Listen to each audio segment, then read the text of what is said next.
Dear chess fans, welcome to the Tournament of Peace 7th round recap. I'm Grandmaster Alojzij Jankovic from Croatia.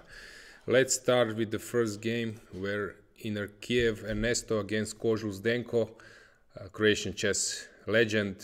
Inner Kiev and Ernesto fighter who is playing every game for a win.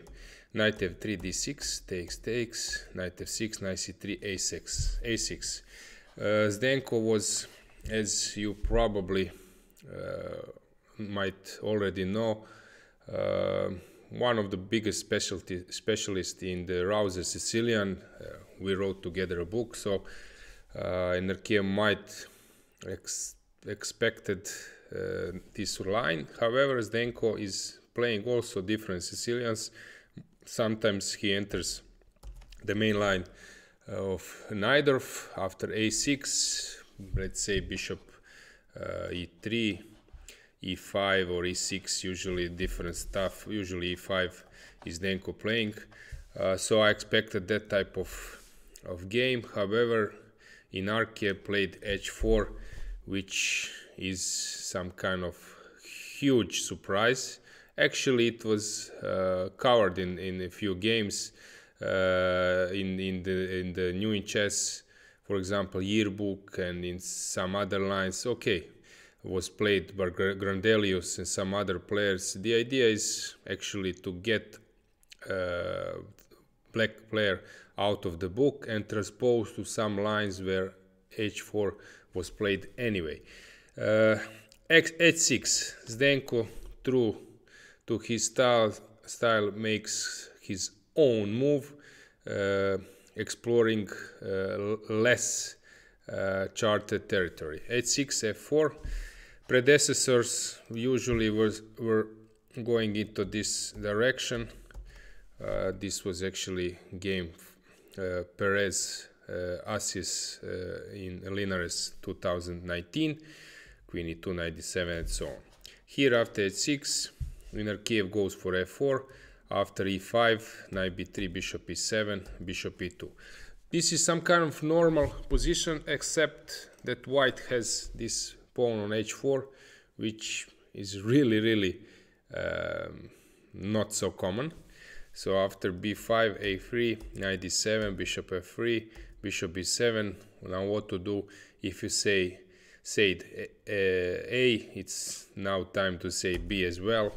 So Inarkia goes for g4, Zdenko rook c8. Now black has normal type of setup as black. Queen e2 was probably necessary, but Inarkia goes for g5, after which Zdenko played h5. Bishop f takes, and now launches a typical Sicilian sacrifice, Kasparov style, rook takes c3. After bc3, knight e4. Actually, I thought at this moment that this position for white is horrible, which actually it is. After queen d3, queen a8 was the point. Now with knight c5 coming, and then discovered attack on the queen. Now Inarkia took a bit of time and play rook h3. A little bit strange to see this harmony or lack of harmony in white position, but what to do? Knight c5, bishop, queen f5 was played. Now g6 was the move Zdenko likes to make. Usually he likes to fix opponent's pawns. However, here bishop f3 was just winning after this, and queen d5. So it was better not to include g6. Zdenko played g6. Now bishop b7, queen b7, queen g4, queen d5, knight c5, important move. Here probably was important to play maybe rook h5, but this is not the move you would like to make.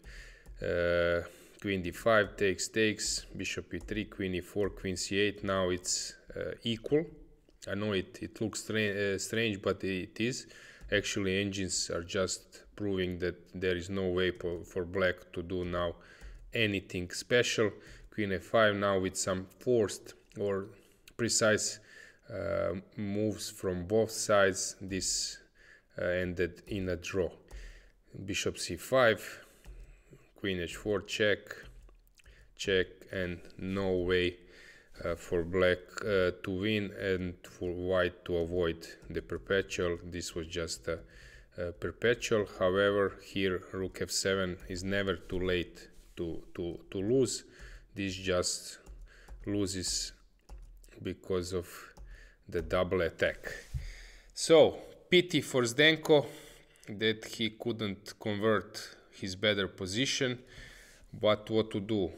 It's a long tournament, not easy to be the most precise. Clearly Narkiev is not getting the positions he would like to get, so he's clearly not in a good shape, but as I said, he's a fighter. He's trying to recover his energy and his to stabilize his position on the tournament standings. Okay, let's move on.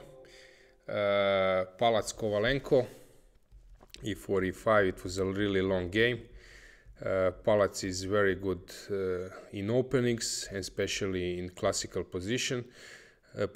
However, Kovalenko is always ready to prepare some tactical fight, sharp game, and he does this with g4. Usually people launch this g5, g4 attack when they are not in castle, or at least when they have some preparation. However, Kovalenko does this immediately. Takes, knight d2, knight h5. I know that this actually is tempting for black. However, white has very stable structure, and sometimes this can backfire, or after some precise defensive move, white can stabilize his position, and then those holes which are black leaving behind sometimes can be used by white pieces. And actually this is something which happened in this game. Now Palac is stabilizing his position. He's not afraid of this type of move, because then he will get the f file even. So now if you are not ready to take on g3, somehow then we can ask a question: what's your actually plan or point of your game? It's important that black cannot jump here, so the center is very stable. Queen f3, knight e7, bishop b3, important move. Now white is trying to weaken those light squares, which he does after this maneuver. Now knights are ready to jump on f5. Really, actually complicated position, but more promising for white. King h8, trying to build the attack over g file, and then white, of course, won't sit and wait. He opens the center, rook f8, and now d5, taking the advantage of the position, jumping to f5. Lot of exchanges. Now, of course, white is better, especially because of those weak pawns which he might attack. Of course, exchanging on f5 would be even worse, so black is trying to offer the queen's exchange to improve his structure. Bishop d3, now b5 is a clear weakness. King h2, getting ready to take on g3 with the king and play f3, g3, h5. Complicated position, more promising for white, because if this pawn will fall, then the other one falls as well. Rook h1, king g7, king f2. Now there was really some maneuvering on both sides, getting ready to block the position, trying to prepare the opening on the other wing. However, black did it even before white, and now it was pretty obvious then that white can try a bit, but nowhere to proceed. Actually, this was drawish, and even if this activation is not getting white anywhere, so the draw was agreed. Brkić Mosesyan, as I said, have this strategy to surprise his opponent. Now he goes for Caro-Kann. He's not playing so often. However, this c5, actually Zelčić variation, Zelčić is playing this line with black because Zelčić is one of, I would say, the players who are, there are not many players who are playing only Caro-Kann with black, so he does this very well. He's a specialist, he's only playing Caro-Kann, so he's playing here instead of bishop f5, he's going for c5 variation. So Brkić has some experience on Croatian circuit. That with this line, however, Mosesyan made it look easily, getting an equal position. Now the draw was agreed. Probably this will liquidate. For example, if plays a4, maybe he can even take and then place the bishop on b7 and probably some equal position. But the position white might played on, however, he decided not to do it. After maybe a4, probably this is good for black, but the game goes on. Okay, then the next game was Bakros-Stević. This was the game which will be some nightmare for Etienne, because he made this opening look easy. He played this bishop f5, was a bit surprised. Knight b6 is the move which people usually play. Bishop f5, knight c3, e6, bishop d5, knight e2. It looks good for black, however, Etienne Bakros made it look easy for white with some natural moves. Now pushing the pawns on the queen side, putting the bishop here, preparing, as you will see, the initiative on this pawn. After b5, c6 came b5, and actually black king will have some hard time to find right spot. Takes, knight g6, bishop g6, h3, stopping the counterplay, f4. Actually, this is not in a super solid Stević style. However, what to do? The game went to this direction. Now after rook b8, king h2, rook b2, knight e4, rook c2, rook c1. This is horrible for black, because white just needs to bring another piece or open with the rook or queen on the queen side, and then penetrate, and black king will become too weak. However, here queen g4 was a nice trick with the point. If he takes, then white is checkmating.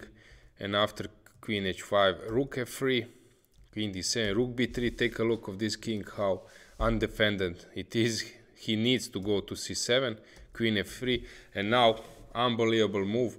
From completely winning position, he went to a lost position. Instead of queen c3, this would just be over with this move order.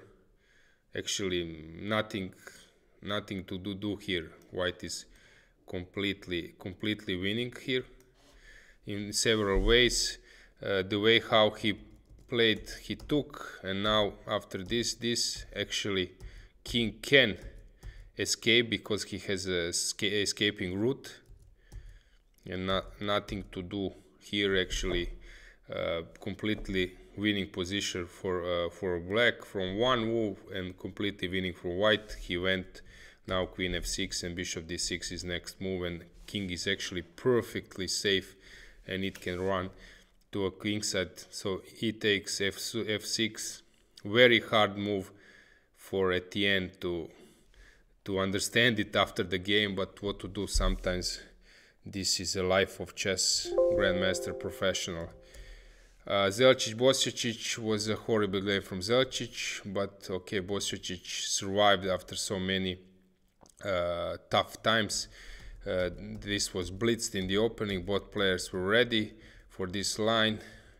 Rook a1, knight f6, bishop g5, bishop d6 came. There's a small surprise for Zelčić. Probably now he started to drift. Okay, queen f3 is possible move after bishop e5.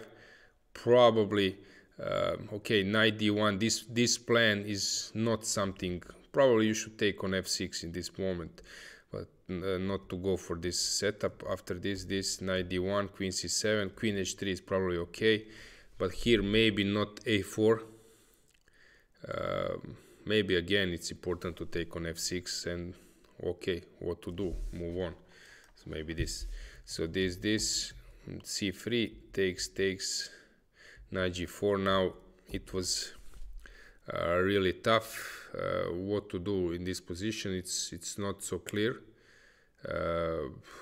Yeah, many ideas now with knight e5 coming and so on. He took on c3, queen c3, bishop e2, but after this was just a pawn down for Zelčić. After queen e5 he was trying to get the game. However, Bosjocic exploited this pawn very convincingly, and actually it was pretty soon. Soon it was over. After this he just prepared the attack. So Zelčić needed to exchange the queens. Black king was perfectly safe. His bishop is better. He fixed those pawns. So actually, even if not white was not pawned down, his position was very hard. Now it was just an easy game, not much fun for white. Important win for Bosjocic. Tough time for Zelčić after loss against Bakro, and after this loss, not easy to handle those games. Okay, guys, so that was it for today. Follow the last 2 rounds. I will again make a recap of those rounds. See you. Bye.